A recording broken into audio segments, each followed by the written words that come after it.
C'est mon 17e printemps, pense la princesse Honoria en regardant les cerisiers en fleurs dans les jardins du palais. Elle sent brusquement son cœur palpiter. Ses grands yeux noisettes sous les sourcils arqués s'allument de joie. Honoria reconnaît sans se retourner de la fenêtre que c'est son ami Eugène qui vient d'entrer dans sa chambre. La princesse garde encore aux joues les fossettes de l'enfance, sa vivacité et sa gaieté sont désarmantes, elle se lance vers une petite table et dit en riant. Regarde Eugène cette pièce avec mon image. Honoria courbe son beau cou pour lire l'inscription sur la pièce d'or, autour du monogramme du Christ, il est écrit que je sauverai Rome. Eugène sourit, c'est en l'honneur de ce que tu es devenu Augusta. Ton futur mari peut devenir l'empereur de Rome. La princesse dit avec insouciance, je n'y pensais pas. En effet, mais c'est toi qui seras mon mari. Tu seras donc un jour l'empereur romain et nous sauverons ensemble l'Empire. Eugène rougit, mais je ne suis que ton chambellan. Honoria l'interrompt. Mais nous nous aimons l'un l'autre. Je suis prête à crier au ciel notre bonheur. Ils s'embrassent tendrement et longtemps. Pourquoi un tel bonheur pour moi? S'exclame Eugène. Il me semble, souvent, que ce n'est qu'un rêve, que cela ne durera pas longtemps. J'ai peur de quelque chose. Honoria sourit, parce que tu es tellement intelligent et doué, courageux et fidèle. Je t'aimerai toute ma vie. Nous serons heureux. Inquiet, Eugène regarde autour de lui et dit, je suis sûr qu'il y a des espions d'Essius parmi les esclaves. Il est si facile de les corrompre. Je sens la malveillance de plusieurs courtisans de Valentinien qui dépassent les limites d'une concurrence raisonnable. C'est pourquoi nous devons continuer à soigneusement cacher notre amour à tout le monde. Son inquiétude se transmet à Honoria, Essius commence à dresser mon frère contre moi.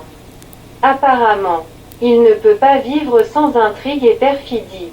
Valentinien n'a que 15 ans et il est si naïf.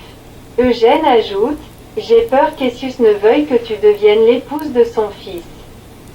Mais heureusement Gaudensius doit rester encore quelques années otage chez les Huns.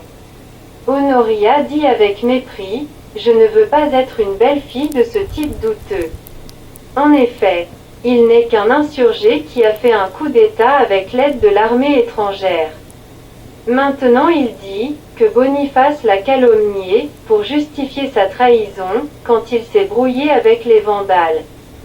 Il a obligé ma mère à lui remettre la correspondance concernant cette affaire. Maintenant toutes les preuves de sa culpabilité sont supprimées, il peut dire tout ce qu'il veut. Darius a été obligé de se cacher. Essius parle à Valentinien, je suis informé que la princesse Honoria entretient une liaison amoureuse secrète avec Eugène, son chambellan. L'empereur est indigné, avec un serviteur. Quelle honte! Essius ajoute de l'huile sur le feu, cet Eugène se voit déjà en futur empereur. Étonné, Valentinien le regarde attentivement dans les yeux.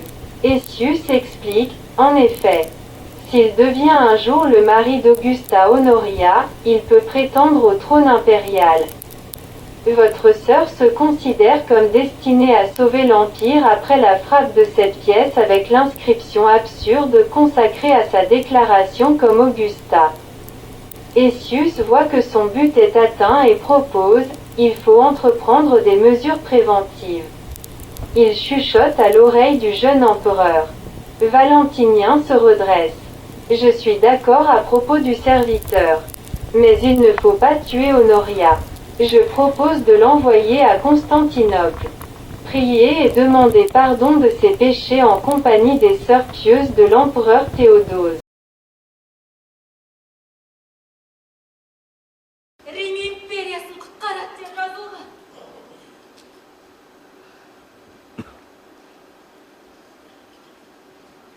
Бұл сенің батыстың Августасы болғандығың үшін көрсетілген құрмет.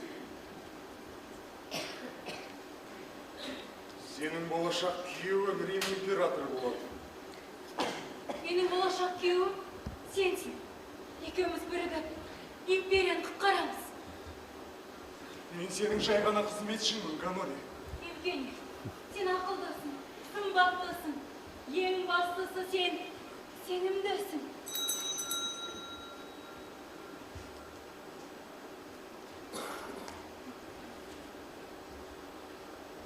Ганори. Құлдардың арасында аятсың тыңшылары бар екеніне сенімдімін. Аятсе? Оларды оп-оңай сатып алуға болады. Ганори, біз өз махаббатымызды барынша жасыруға тиіспіз. Евгений! Аятсе сені өз ұлына тастырама деп қорқам. Мен ондай адаммын. Кені болмайды. Бәрін ұмытайықшы. Евгений! Бәрін ұмытайықшы!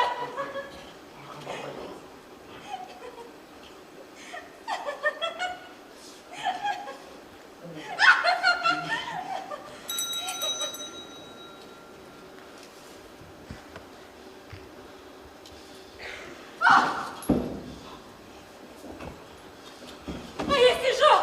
Аятте! Не үшін? Мемлекетке жасаған опасыздық үшін. Оның ешқандай да кінәсі жоқ! Ол әзірден-ақ өзін сіздің күйеуі және болашақ император сезініп жүр.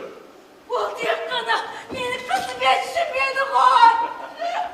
Қайткенде де қызметші ханымның күйеуі бола алмайды. Ал сіз Август атаңыздан айырыласыз.